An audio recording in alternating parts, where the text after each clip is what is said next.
থেকে বেলা গড়িয়ে গেল, এখনো তোর উঠান ঝাড়ু দেওয়া শেষ হলো না? তোর কি হাত নেই? এই নে, এই কাপড়গুলো কেচে এখনই মেলে দিয়ে আসবি। এক ফোঁটা দেরি হলে আজ তোর কপালে দুঃখ আছে।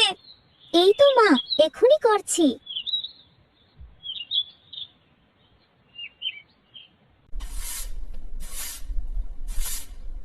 মিলি তাড়াতাড়ি।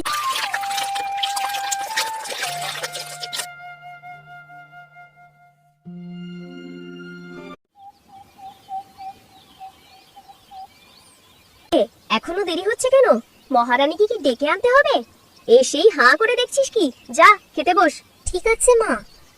মা, আহ্লাদ দেখাতে হবে না, দেখছিস তো কত কিছু রান্না করেছি আজ। তোর বাবার বন্ধুর পরিবার আসবে বলে। খুব সুন্দর দেখাচ্ছে সব মা। সুন্দর দেখাচ্ছে তা কি হবে? তোর জন্য এগুলো রান্না হয়নি, এগুলো হচ্ছে অতিথিদের জন্য। তুই ওই কোণে রাখা সামান্য ভাত আর ডালটুকু নে। কিন্তু মা, এতগুলো পদ। কিন্তু কি সাহস বেড়েছে? তুই ওই এক বাটি ডাল ভাত খেয়ে উঠে যাবি। মনে রাখিস, বেশি কিছু চাইলে তোর বাবা আসার আগেই তোর পেট ভরে যাবে। আচ্ছা মা, আমি শুধু ডাল ভাতই খাচ্ছি। খাওয়ার পর কিন্তু বাসনগুলো যেন ঝক ঝক করে। আজ এতগুলো পদ রান্না হয়েছে, বুঝতেই পারছিস কত বাসন হবে। একটাও যেন টেবিলে পড়ে না থাকে, মনে থাকে যেন। থাকবে মা, আমি সব পরিষ্কার করে দেবো। মিলি, কই রে মা? তুই একটু এদিকে আয় তো বা। কিছু বলবে বাবা?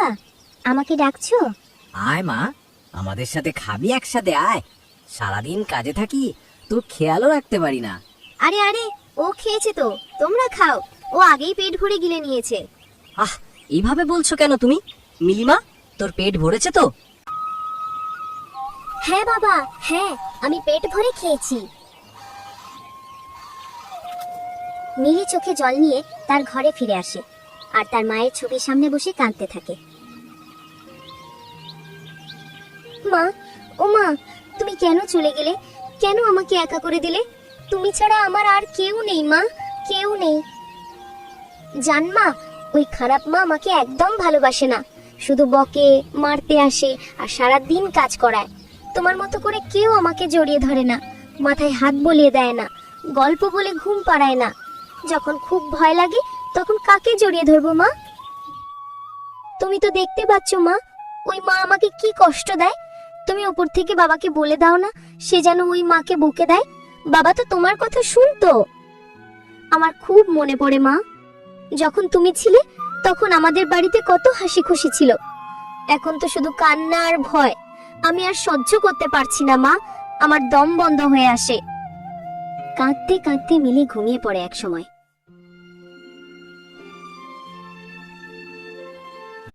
পরদিন সকালবেলা মিলির সৎ মা এসে মিলিকে ডাকতে শুরু করে। ওই, কি হচ্ছে রে এখানে? এখনো ঘুম ভাঙেনি তোর? বেলা কত হয়েছে খেয়াল আছে তোর? নাকি রাজকন্যার ঘুম ভাঙানো এখন আমার কাজ? কাল রাতভর কি করলি তাতে আমার কিচ্ছু যায় আসে না। সকাল হয়ে গেছে, এই আলসেমি আর ঢং আমার ঘরে চলবে না। ওঠ বলছে এক্ষুনি, একদম সময় নষ্ট করবি না, সমস্ত কাজ পড়ে আছে। আমি কি তোর জন্য সারাদিন বসে থাকবো? তুই আমার চাকর নাকি আমি তোর চাকর? ওঠ, মুখ ধো আর সোজা রান্নাঘরে চল, জল খাবার তৈরি করবি, ঘর মুছবি। আজ আমি তোর সব ঘুম ভাঙিয়ে দেব। তোর বাবার কাছে নালিশ করার আগেই উঠে কাজ শুরু কর। যদি 1 মিনিটের মধ্যে বিছানা থেকে না নামিস তবে আজ তোর কপালে খারাপ আছে, বলে দিলাম। আমার মুখের দিকে তাকিয়ে থাকবি না, যা বললাম সেটা কর। উঠছি মা, এক্ষুনি উঠছি, আর দেরি হবে না।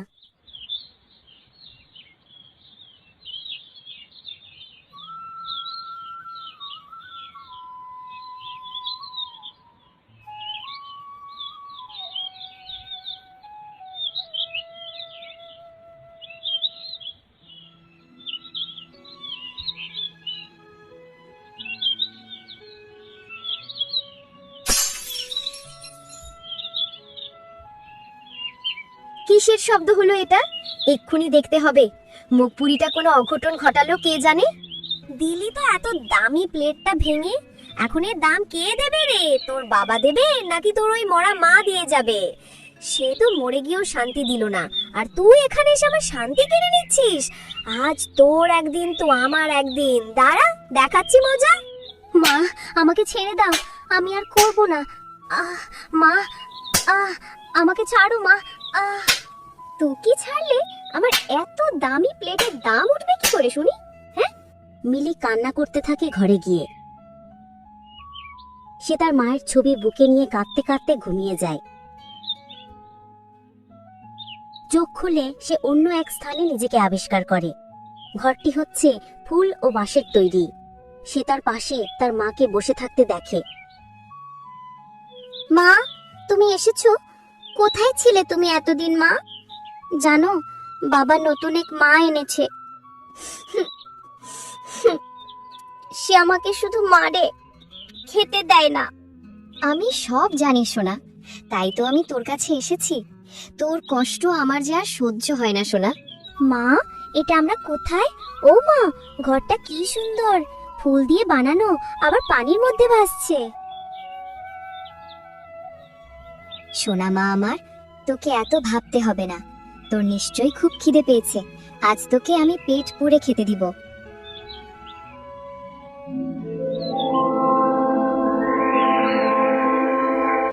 এই সব খাবার তোর জন্য মিলিমা, তুই পেট পুরে খা। আমার জন্য এত খাবার মা? আমি কতদিন মন ভরে খাই না। তুমি খাবে না মা? না সোনা মা, তুই খা। তোকে পেট ভরে খেতে দেখলেই আমার পেট ভরে যাবে সোনা। নে, খাওয়া শুরু কর।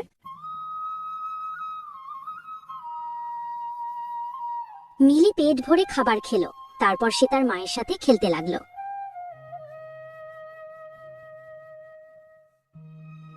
চল মিলিমা, তোকে এবার বাড়ি পৌঁছে দেই। সময় হয়ে গেছে, তোর বাবা চিন্তা করবে। বাড়ি? না মা, আমি ওখানে যাব না। ওখানে গেলে আমাকে মারে। আমাকে ওখানে আর নিয়ে যেও না মা। এভাবে বলে না সোনা, এটা একটি জাদুর বাড়ি। তোকে তো বাড়ি ফিরতেই হবে। আমি এসে গেছি সোনা, কেউ তোকে কিছু করতে পারবে না। তুই ভয় পাস না। আর প্রতিদিন খাবার সময় আমি তোকে এখানে নিয়ে আসব। চল মা এবার।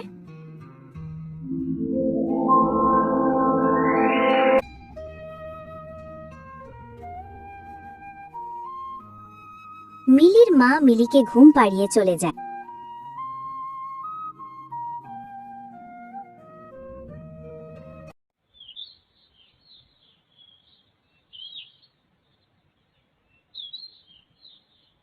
পরদিন সকালবেলা হলে মিলির সৎ মা মিলিকে ডাকতে এসে দেখে মিলি ঘুমাচ্ছে। কিরে মিলি, তুই এখনো উঠিসনি ঘুম থেকে? ঘরের কাজকর্ম কে করবে শুনি? ওঠ বলছি। এই মহারানী, তোকে আমার প্রতিদিন ডেকে উঠাতে হবে নাকি? মিলি ঘুম থেকে তাড়াতাড়ি উঠল। তখনই তার মনে পড়ল, শোন মিলি, আজ থেকে তুই কোনো কাজ করবি না। তোকে কাজ করতে বললে তুই সোজা একদম না বলে দিবি। যদি ওই মা আমাকে মারে? আমি আছি সোনা, তুই ভয় পাস না। মিলি উঠানে গিয়ে তার সৎমাকে বলল, মা, আমি কাজ করতে পারবো না, আমার শরীর ভালো লাগছে না। হ্যাঁ রে, কি বললি তুই? তোর মুখের কি বুলি ফুটেছে? তুই এত সাহস কই পাইলি? আজ তোর একদিন তো আমার একদিন, বুঝেছি। তোর মরা মায়ের কাছে যাওয়ার সময় হয়েছে। মিলির সৎ মা লাঠি আনতে গেল মারার জন্য। অন্যদিকে মিলির মা তার ডাইনির রূপ ধারণ করলো।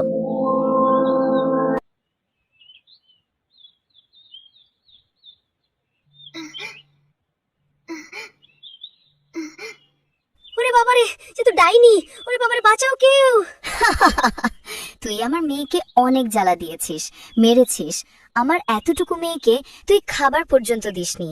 আজ তুই আমার হাত থেকে রেহাই পাবি না। না, আমাকে ছেড়ে দাও, আমি আর করব না। ওরে বাবা গো! এই কি কি হচ্ছে এখানে? এই কে? এ তো ডাইনি। এইখানে কি করছে? ডাইনি মিলির সৎ মাকে একটি কুকুর বানিয়ে দিল।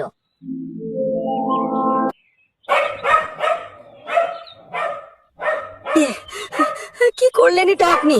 আমরা কি ক্ষতি করেছি আপনার? তখনই মিলির মা তার আসল চেহারায় আসে। এ কি রত্না, তুমি ফিরে এলে কি করে? তুমি তো মরে গিয়েছো। হ্যাঁ, আমি ফিরে এসেছি। আমার সন্তানের কষ্ট সইতে না পেরে ডাইনি রূপে ফিরতে হয়েছে আমাকে।